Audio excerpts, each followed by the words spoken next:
अहिले म जाजरकोटमा छु। यो चाहिँ सिल्पाचुर हो।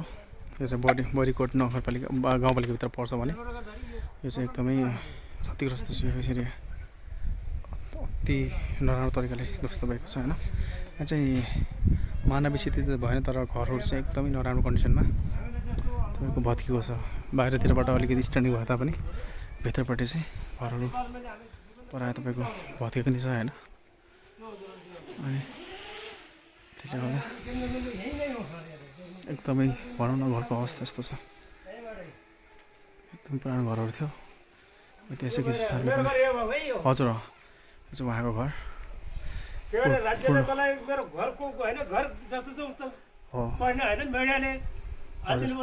उहाँलाई चाहिँ अब घर चाहिँ जस्तो थियो त्यो हिसाबले बनाइदिए पुग्छ होइन। अब हामीलाई चाहिँ बस्नलाई घर छैन भनेर राख्नु भएको छ।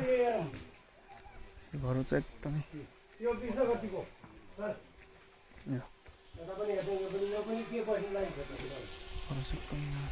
मिडिया मार्फत हामी के भन्छौँ भनेपछि हामीलाई पाठको व्यवस्था चाहियो। ओके